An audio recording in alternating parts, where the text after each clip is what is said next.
Дві FPV-шки. Ось одна бахнула, а ось друга.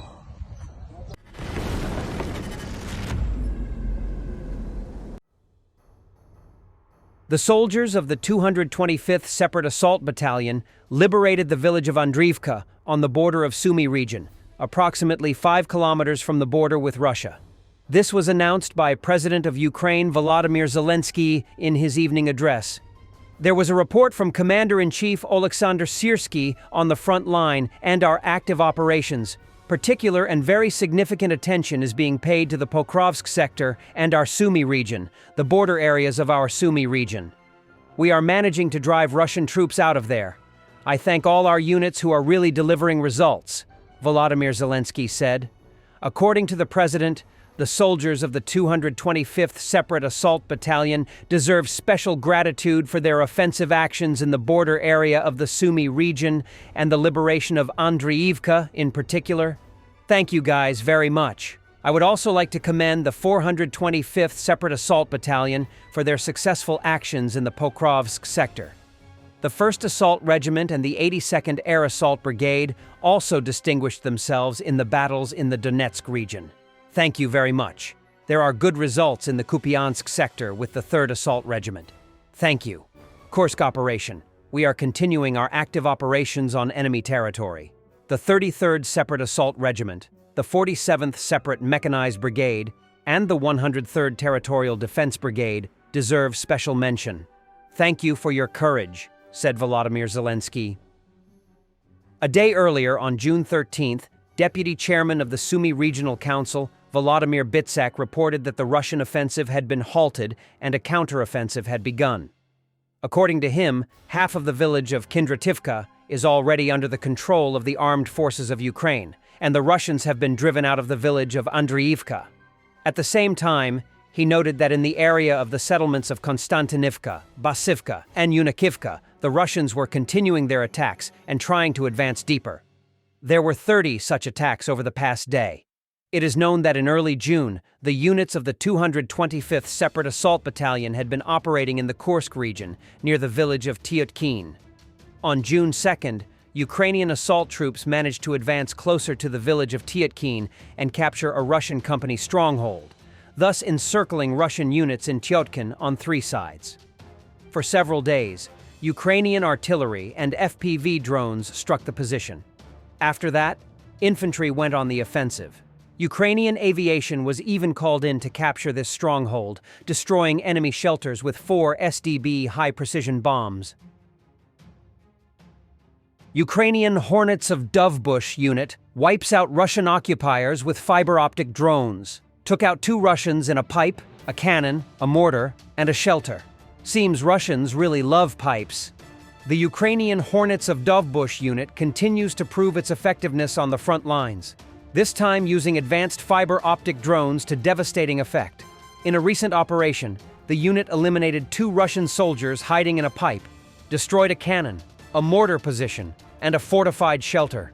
Fiber-optic drones, controlled through a physical cable rather than radio signals, are nearly impossible to jam, giving Ukrainian operators a major edge in contested electronic environments. Precision-guided and nearly undetectable, these drones are ideal for close-range strikes and urban or trench warfare. The Hornets' latest success highlights not only their skill, but the growing technological edge Ukraine is gaining on the battlefield.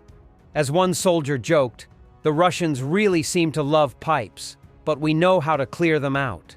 Each strike by the Hornets of Dovebush sends a clear message. No hiding place is safe, not even the depths of a pipe, when Ukrainian innovation and determination are in play. Russian vehicles and infantry tried to break through Ukrainian lines, but faced a hot artillery welcome. The maneuver ended fatally for Russians. Guys from 82nd Separate Airborne Assault Bukovina Brigade wiped them off the earth. In addition to drones, Ukrainian forces are relying heavily on precision-guided artillery to destroy Russian manpower and equipment. Using Western-supplied systems like the M777 and HIMARS, as well as upgraded Soviet-era guns, Ukraine targets enemy trenches, ammo depots, and armored vehicles with deadly accuracy. Real-time drone surveillance helps adjust fire and confirm hits, maximizing damage.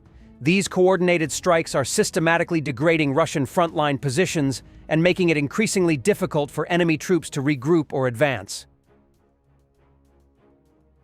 2 FPV drones hit a car. The driver survived, thankfully. The car is going in for repairs. Two FPVs. Here. One exploded. And here's the second. And here the driver is alive and well.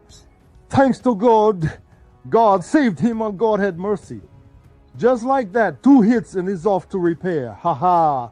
The U.S. has canceled a meeting with Russia on eliminating irritants in bilateral relations, Russian Foreign Ministry spokesperson Maria Zakharova said.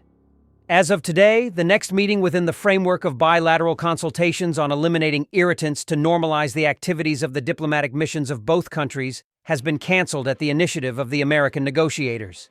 We hope that the pause they have taken will not be too long, she said.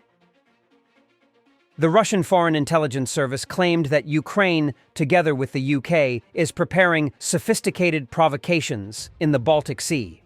Russia openly states that it is afraid of Ukrainian attacks in the Baltic Sea. Just think, from Kyiv in 3 days in 2022 to Ukraine plans to attack us in the Baltic Sea in 2025.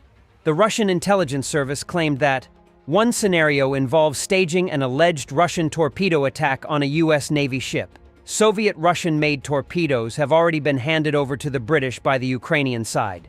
The plan is for some of them to explode at a safe distance from the American ship, while one will fail to detonate and will be presented to the public as evidence of Russia's malicious activity.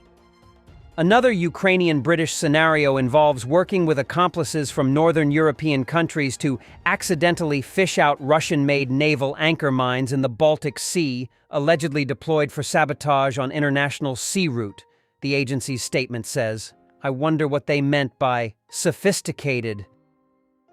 Russia is upgrading its nuclear bases near Europe, one of them 270 kilometers from Sweden.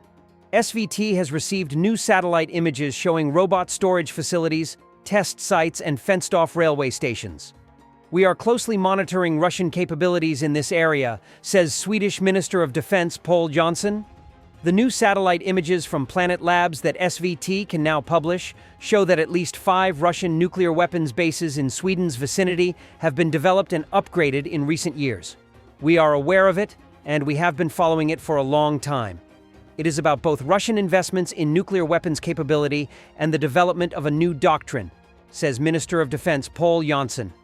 The new satellite images from May 2025 show, among other things, that at the Osipovichi base in Belarus, a Soviet-era nuclear weapons storage facility behind 3 layers of fencing is being upgraded, with a new loading platform for train transport and air defense systems, according to nuclear scientists at the American organization FAS.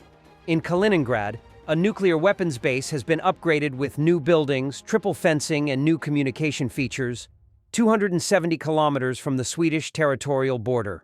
According to the Polish government, around 100 tactical nuclear weapons are stored in Kaliningrad. Extensive new buildings have been constructed in Novaya Zemlya. The base is described by experts as Russia's most important base for testing and trials in the nuclear weapons field. On the Kola Peninsula, around 50 storage bunkers have been built for submarine-based ballistic missiles, as well as a key for loading missiles onto submarines. Russian nuclear weapons are described by experts as Russia's most important bargaining chip. The country's political leadership likes to show off the weapons and regularly scares the outside world in an attempt to get its way in the international arena. Russia has lowered the threshold for threatening with nuclear weapons, and we have seen since the full-scale invasion of Ukraine that it has been done over 200 times at various political levels, says Pål Jonson. William LIBERATED, a senior researcher at the Pacific Forum and a former NATO nuclear weapons policy expert, says Russia is trying to turn the West's fear into a weapon that they can exploit. Russia knows that these threats cause panic in the West, and that is why they have been experimenting with escalating nuclear threats for 25 years. And they use it as soon as they want something to go their way. Russian telegram channels report that a Russian superjet, 100 aircraft operated by Azimuth Airlines, lost the right engine's cowling during takeoff from Vnukovo Airport. The flight, which was en route to Batumi, made an emergency return to the departure airport. A blue alert code was declared. There are reports on Russian telegram channels that in just the past week, at least 7 Russian aircraft have either experienced in-flight malfunctions or were unable to depart due to technical issues. Вот тут, блядь, с корнями вообще конкретно нахуй вынесло. Этот внешний. Ебать, и здесь то же самое. Такая хуйня, короче. Thanks for watching, and don't forget to subscribe. Also, if you want to support Warthog Defense, please become our member and get early access to new videos, exclusive members-only videos, and become administrator in comment section. The membership link is in the description. Rescues every day. We had a guy last week, it's 6 rescues in 6 days. You know, he's doing the job every day.